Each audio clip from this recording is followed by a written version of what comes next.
Hello friends and welcome back to Nishu creative.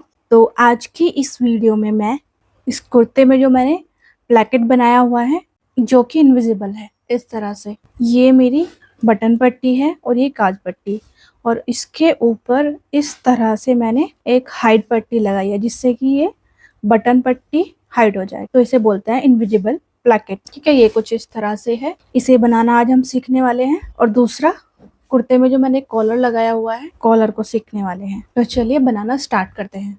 यहाँ पर मैंने कुर्ते के फ्रंट पार्ट को ले लिया है और इसे रॉन्ग साइड की तरफ से इस तरह से रख लिया है।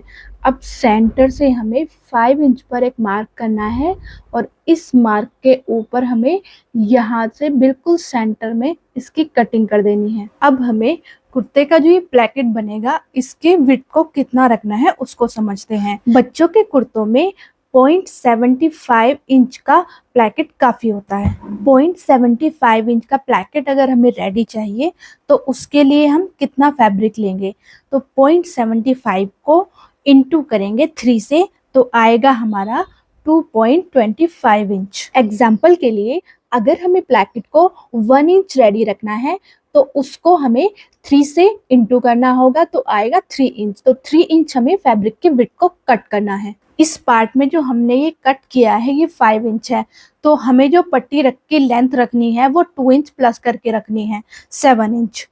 पट्टी को कट कर लिया है और इस पट्टी की विड्थ को मैंने 2.5 इंच रखा है। 2.25 रखना था, लेकिन यहाँ पर मैंने थोड़ा सा एक्स्ट्रा रखा है क्योंकि ये थोड़ी सी हमारी कटिंग में भी चली जाएगी। और पट्टी की लेंथ को मैंने 7 इंच रखा है। ये जो प्रोसेस मैंने अभी आपको बताया ये ओनली बटन पट्टी के लिए फॉलो होगा। अब कुर्ते के इस पार्ट को इस तरह से रखना है, इसके नेक को नीचे की साइड ही रखना है। अब पट्टी को लेना है और पट्टी के रॉन्ग साइड को ऊपर की तरफ रखते हुए ऊपर की साइड से 1/2 इंच छोड़ के इस कट से इस तरह से इक्वल मिला देना है। यहाँ पर जो सिलाई लगानी है वो हमें 1/2 इंच में एक लाइन कम सिलाई लगानी है, पूरा 1/2 इंच नहीं लगाना। इस तरह से मार्किंग करते हुए और जहाँ पर 5 इंच का मार्क किया था वहीं तक हमें सिलाई लगानी है। दूसरी साइड की पट्टी बनाने के लिए हमने यहाँ पर फ्यूजन पेपर से एक पट्टी को कट किया है जिसकी विड्थ को हमने 1 इंच में एक लाइन कम रखा है और इसकी लेंथ को मैंने बटन पट्टी से 1 इंच ज्यादा रखा है। नीचे से मैंने प्लेकेट का शेप दे दिया है। अब यहाँ पर मैंने एक फैब्रिक के पीस को कट किया है जिसकी विड्थ को मैंने लगभग 5 इंच रखा है और इसकी लेंथ को लगभग 9 इंच रखा है। ये थोड़ा ज्यादा ही लेना होता है, बाकी हम कट करके इसको अलग कर देंगे। फ्यूजन पेपर की जो पट्टी कट की थी इस पट्टी को इस तरह से इस फैब्रिक के ऊपर चिपका देना है। यहाँ पर ध्यान ये रखना है कि फैब्रिक के ऊपर जो ये पट्टी है इस पट्टी का जो हमने शेप दिया है वो नीचे की साइड हो और ये हमें लेफ्ट साइड की तरफ चिपकानी है। पट्टी का ये जो साइड वाला फैब्रिक है इसे प्रेस की हेल्प से पट्टी के ऊपर इस तरह से फोल्ड कर देना है। इसके बाद इस पट्टी को इस तरह से एक बार फोल्ड करना है और ऊपर से अच्छी तरह से प्रेस लगा देनी है। फिर इस पट्टी को इस तरह से उठाना है और रॉन्ग साइड में बिल्कुल बराबर टर्न कर देना है। अब फिर से इसको इस तरह से पलट देना है और इसे एक बार फिर से इस तरह से टर्न कर देना है। अब इस पट्टी के साइड में थोड़ा सा फैब्रिक बचेगा जो कि होगा 1/2 इंच में एक लाइन कम, तो हमें ऊपर से नीचे तक इस फैब्रिक को उतना ही इक्वल कर लेना है। अब इस पट्टी को इस तरह से खोलते हुए जहां पर हमने प्लेकेट की शेप बनाई है वहां से 0.25 इंच फैब्रिक छोड़ते हुए इस तरह से कट कर लेना है और जो ये एक्स्ट्रा फैब्रिक आ रहा है इसे कट करके अलग कर देना है। अभी जो ये प्लेकेट का शेप है इस पे हम फेविकोल लगाते हुए इसको अच्छी तरह से चिपका के सेट कर लेंगे। ये देखिए यहाँ पर प्लेकेट का शेप रेडी हो गया है। अब इन पट्टियों को कुर्ते के फ्रंट पार्ट से जोड़ना स्टार्ट करते हैं। तो पहले जो पिन लगी हुई पट्टी थी उस पे सिलाई लगा लेते हैं। अब जो हमने पट्टी को रेडी किया था उस पट्टी को हमें इस तरह से रखना है। जो ये एक्स्ट्रा फैब्रिक बच रहा हुआ था इसको इस तरह से कट से मिलाते हुए रखना है और इस पार्ट में भी जहाँ पे 5 इंच का मार्क था वहीं तक स्टिच करना है। दोनों पट्टियों को सिलने के बाद अब हमें यहाँ पर इस तरह से कट लगाने हैं दोनों कॉर्नर पर। फिर दोनों पट्टियों को राइट साइड की तरफ इस तरह से पलट लेना है। अब पहले तो हमें ये बटन पट्टी को इस तरह से फोल्ड करके ऊपर से सिलाई लगा देनी है और उसके बाद इस पट्टी को इस तरह से सेट करते हुए इस पे सिलाई लगा देनी है। अब ये जो एक्स्ट्रा पट्टी है इसे कट करके अलग कर देना है और जो ये प्लेकेट है इस प्लेकेट के सेंटर में हमें लगभग 0.25 इंच गहरा कट लगाना है और यहाँ से इसकी सिलाई कर देनी है।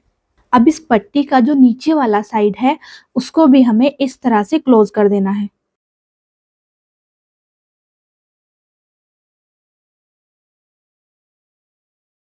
प्लेकेट बनने के बाद जो हमने प्लेकेट में सेंटर में 0.25 इंच पे कट लगाया था ऊपर की साइड, वहां से आगे वाले फैब्रिक को हमें अंदर की साइड इस तरह से अंदर की साइड फोल्ड कर देना है। ये देखिए कुछ इस तरह से और यहाँ से कॉलर लगना स्टार्ट होगा। अब सेम प्रोसेस हमें दूसरी साइड भी करना है। दूसरी साइड भी एक्स्ट्रा फैब्रिक को कट करके सेंटर में 0.25 जितना कट लगा के आगे वाले फैब्रिक को अंदर की साइड फोल्ड कर देना है। कुर्ते का प्लेकेट बनकर रेडी हो गया है। अब कुर्ते में कॉलर को लगाना स्टार्ट करते हैं। कॉलर अटैच करने के लिए हमें सबसे पहले कॉलर की मेजरमेंट लेना होगा। इसको सबसे पहले इस तरह से बराबर मिलाते हुए इस तरह से रख लेना है। अभी हम इसका मेजरमेंट लेंगे। मेजरमेंट हमें थोड़ा नीचे लेना है यहाँ से, ठीक है। यहाँ से कॉलर जॉइंट होगा तो यहीं से हम इसका मेजरमेंट लेंगे। इसमें कॉलर हमारा 7 इंच आ रहा है और ये डबल फोल्ड है, इसलिए हमने इसका जो कॉलर रेडी करना है वो करना है 7 का डबल 14 इंच। तो चलिए कॉलर की कटिंग करते हैं। अभी हमें लेना है फ्यूजन पेपर। इसको इस तरह से डबल फोल्ड कर लेना है। जितना हमारी मार्किंग आई है उतना ही हमें इसे फोल्ड करना है। यहाँ पर मैंने 7 इंच, चलिए थोड़ा सा और एक्स्ट्रा ले लेते हैं, 8 इंच लगभग, थोड़ा सा हमारे काट छाट में भी जाएगा। यहाँ पर एक स्ट्रेट लाइन ड्रॉ कर लेनी है। तो ये स्ट्रेट लाइन हमने ड्रॉ कर ली है।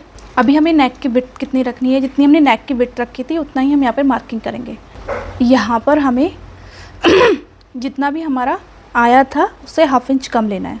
हमने 6.5 पर 7 आया तो हमने हाफ इंच कम किया, 6.5 पर यहाँ पर एक मार्किंग करी और इस मार्किंग को ध्यान में रखते हुए हमने एक स्ट्रेट लाइन ड्रॉ कर ली।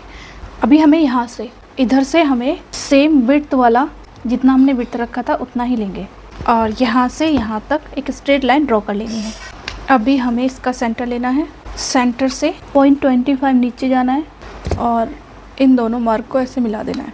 यहाँ से हमें एक लाइन जितना नीचे जाना है और इसको भी ऐसे मिला देना है और अभी हमें इसकी शेप दे देनी है इधर से। अब हमें कॉलर लगाना है 0.75, तो 0.75 का हम ऐसे मार्किंग करते जाएंगे और इस तरह से इसकी गोलाई दे देनी है कॉलर की। अब देखिए हमारा कहीं पॉइंट नहीं बनना चाहिए, तो इसके लिए हम फ्रेंच कर्व का यूज़ करेंगे। इसी तरह से हम यहाँ पर, अभी हमें यहाँ पर मेजरमेंट लेना है जितना हमारा था, तो उसके लिए यहाँ से नीचे वाले पार्ट पे ये हमें ध्यान रखना है कि हमें जो मेजरमेंट लेना है वो नीचे वाले पार्ट पे लेना है। तो बिल्कुल यहाँ पर आ गया। अभी क्या करना है, इसको बिल्कुल किसी भी एक लाइन से मिला देना है। इसको, ये लाइन बिल्कुल स्ट्रेट होनी चाहिए इससे मिली हुई और यहाँ पर इस तरह से। तो इस तरह से कॉलर की कटिंग हो जाएगी। अभी हमें इसकी कटिंग कर देनी है।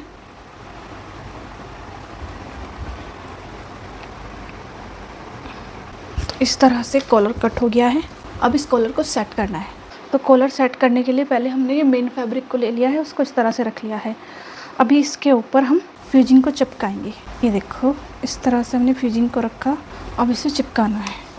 अब ये अच्छी तरह से चिपक गया है, ठीक है। अभी हमें क्या करना है, इसकी कटिंग कर देनी है।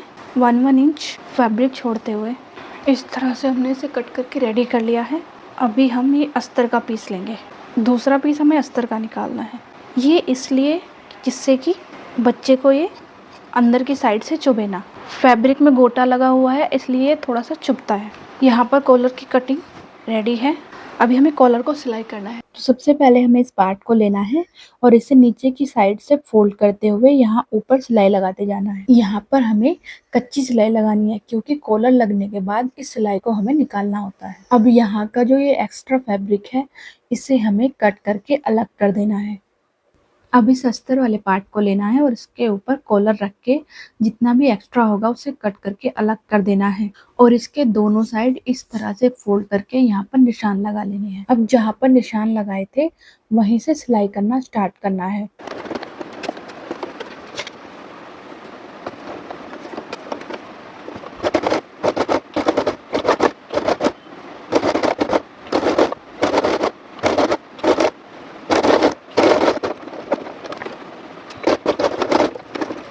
अब इस एक्स्ट्रा फैब्रिक को कट कर देना है। बस हमें 0.25 इंच ही यहाँ पर फैब्रिक बचाना है और उसके बाद हमें यहाँ पर इस तरह से कट लगा देने हैं। कट्स लगाने के बाद अब इस तरह से हमें कॉर्नर को निकालते हुए कॉलर को सीधा तरफ टर्न कर लेना है। इस कॉलर में हमें यहाँ पर एक टॉप स्टिच को लगाना है, जिससे कि कॉलर का शेप एकदम एग्जैक्ट आएगा।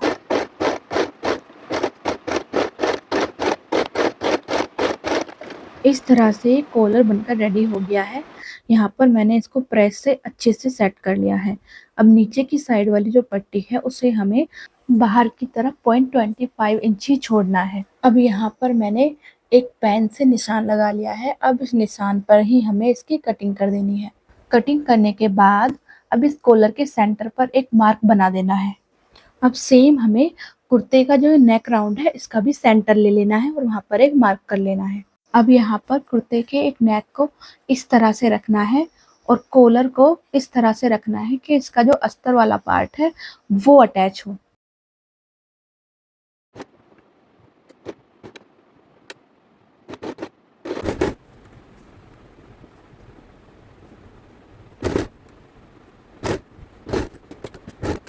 एक साइड कॉलर को अटैच कर दिया है। अब इसे राइट साइड से इसे नीचे की तरफ करते हुए ऊपर एक सिलाई लगा देनी है। तो इस तरह से मैंने कुर्ते में कॉलर को अटैच कर दिया है। आज की ये वीडियो यहीं समाप्त होती है। मिलते हैं नेक्स्ट वीडियो में। तब तक के लिए बाय बाय।